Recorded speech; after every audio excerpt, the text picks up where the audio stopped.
Hello everyone, it's me Joe from About Going Blind around the grounds.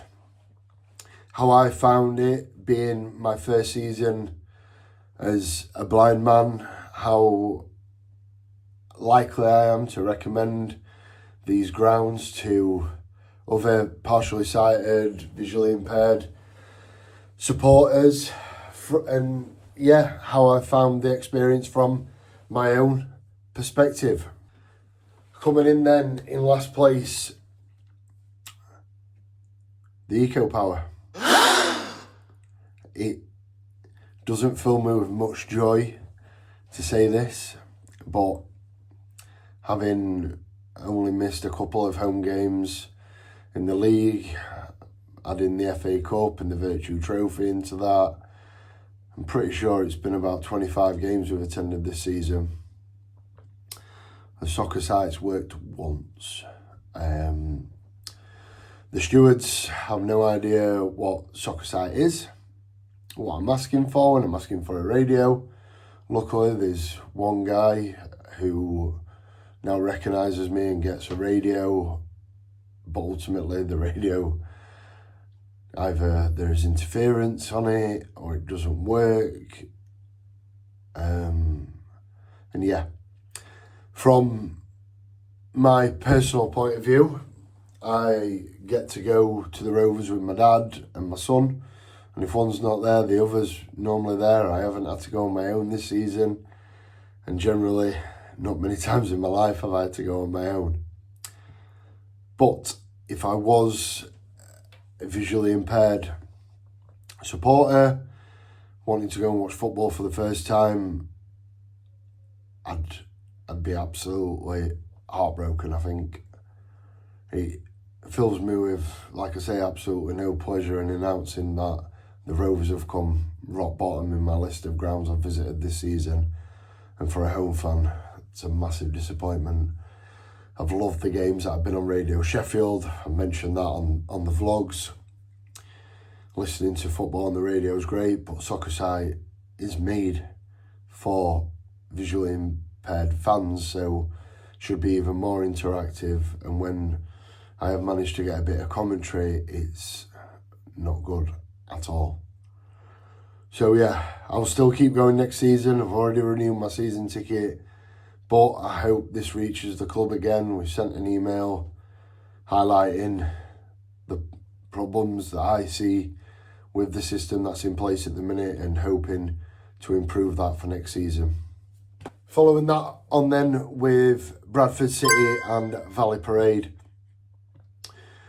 Nothing really to complain about. The stewards were okay. My dad was the one who went and got me a radio, but when he came back, it was just my radio that I use all the time, my digital radio, but tuned into Beauty Leeds. So again, not a problem. Like I said, enjoy listening to the radio commentary. It wasn't Soccer Site, but it worked. There was no interference, and it was okay throughout, really. Next up then, Rotherham United.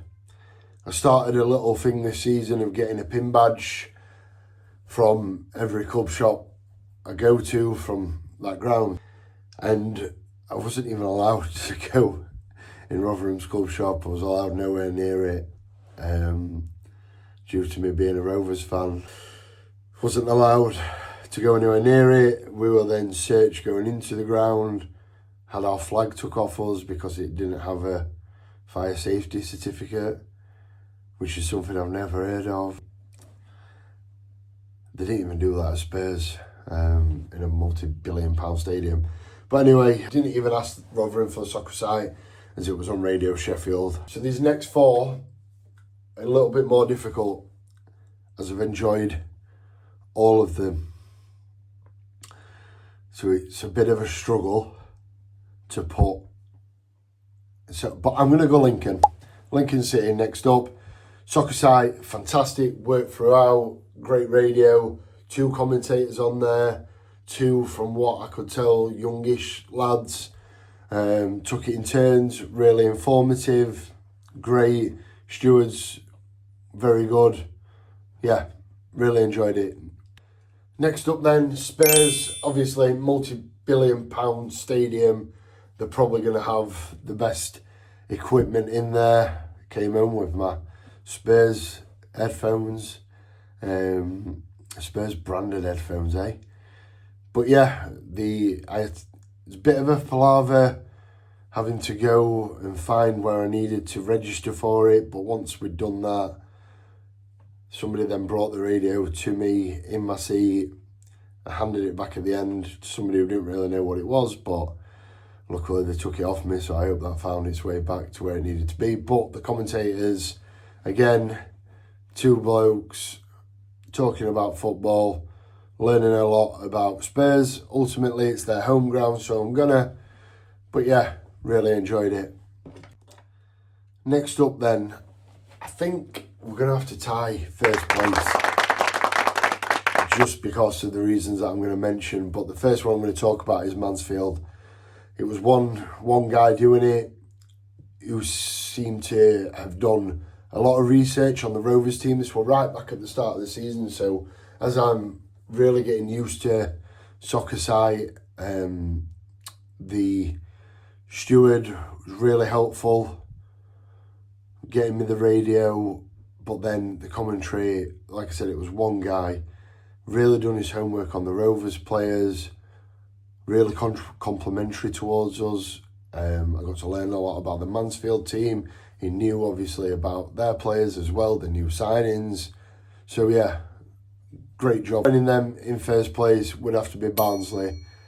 The stewards were great. I did have to wait a bit of time for the radio to come, but it is what it is. Once I got it though, commentary was absolutely fantastic to Barnsley fans by the sounds of it, but very complimentary towards the Rovers. And yeah, I really enjoyed it. Like I said, the stewards at the end were really pleasant, really nice. It was an enjoyable experience, an enjoyable day out. Obviously the result always helps. Hopefully I can work with my local club, my club, first and foremost, and then hopefully if any other clubs want to reach out, get in touch of how I can help you improve things, then please feel free.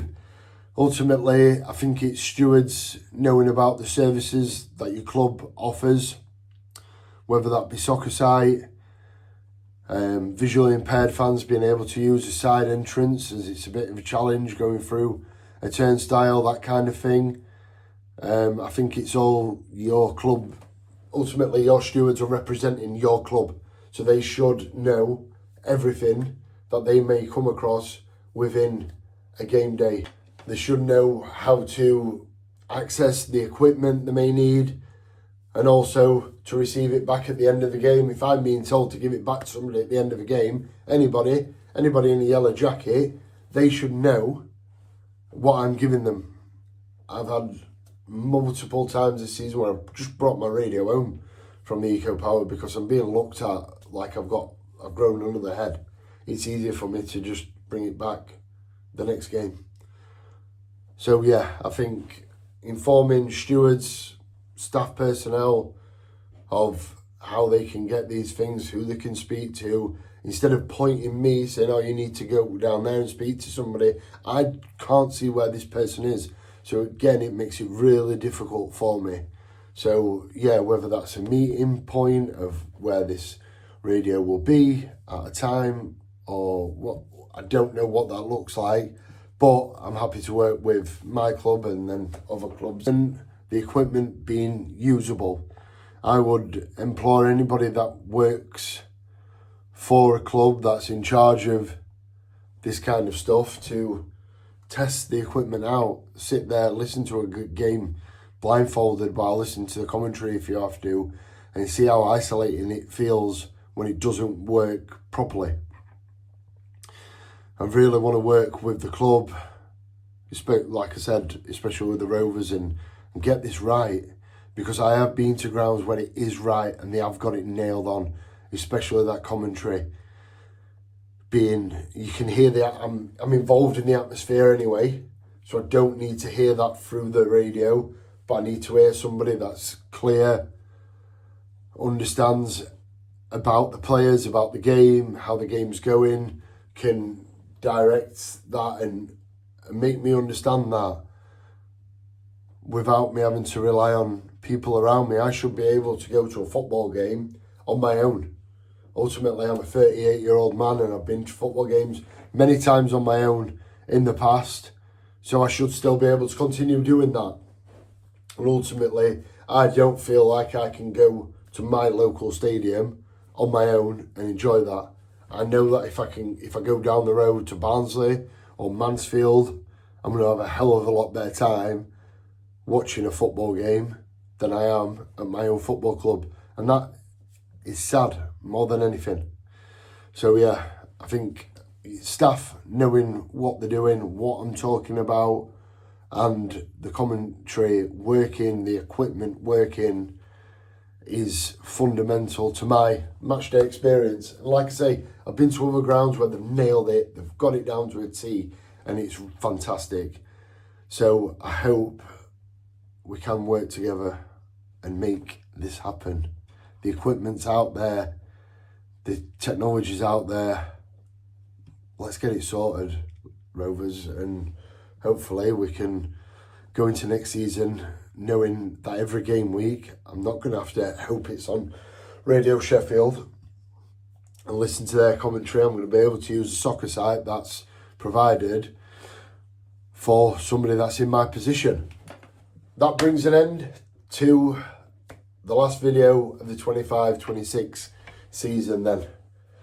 Hope you've all enjoyed watching. Thank you for all those that have watched, that have tuned in, that have liked, shared, subscribed, everything in between. I really appreciate it. This is something I started back in August, something that I've learned while doing, learned to edit, learned what I like, what I don't like, how I want videos to look, and ultimately we'll continue to keep learning. Keep your eyes peeled on the channel as we've got some guests lined up for the close season. I know I've spoke about this throughout the season, but with work and things like that, it's difficult to plan these things in, then take the time to edit them. But now I'm going to have my Saturdays free again. Yeah, like I say, keep your eyes on the channel for that. We're going to have some other stuff coming up. I'm going to the boxing in a couple of weeks. We'll listen to the commentary on that. And report back and have some videos from that. We'll do a full vlog on that, and anything that you want to see me vlog in the meantime, let me know. Hopefully we can carry on growing this channel, but it's only by you guys who watch this, sharing it, liking it, subscribing, that I can keep growing it and I can keep improving ultimately myself. But yeah, thank you for watching this one and every other one that you've watched. I do appreciate it more than you could ever know. But that's it for this season, folks. Hope you've enjoyed watching. Keep your eyes peeled on the channel for what's to come.